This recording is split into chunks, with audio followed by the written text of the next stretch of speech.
जय जगन्नाथ बंधु मैंने केमती अच्छा आशा कर बहुत भले थे ना। एथे तो बहुत गरम हो बाहर आप घरे निश्चित कोल्ड ड्रिंक्स बन पीऊे देखते मुझे होममेड माजा नहीं आंबरे केमती होममेड माजा करुँची दुईटी आंब पाचला आंब ता सहित कंचा आंब बहुत भल भाव में धोई नेली धोला भाव पीस पीस कर गोटे चामच गोटे पात्र को आम काढ़ी नवा दुईटी आंब को ता सहित आम जो रखि कंचा आंब ताकू आम परिष्कार भाव में तार चोपा को छड़े नवा ताकू भी पीस पीस कर नवा पीस पीस कलापर आम ताको गोटे गैस रे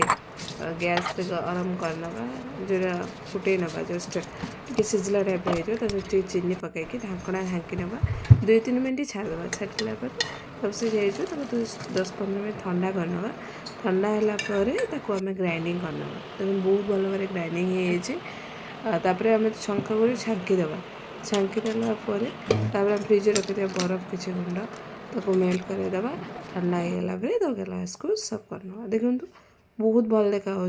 जोटा आपको माजार टेस्ट दुकान माजार भी बहुत टेस्ट लगे थे आप निश्चित नियंतु तैयारी करूँ घरे निश्चित तैयारी कर पिंतु बहुत टेस्टी लगे तो सेकेंड बार भी आपको करने इच्छा हे तो गरम दिन में छोटे छुआ भी बहुत भल लगे देखो थैंक यू।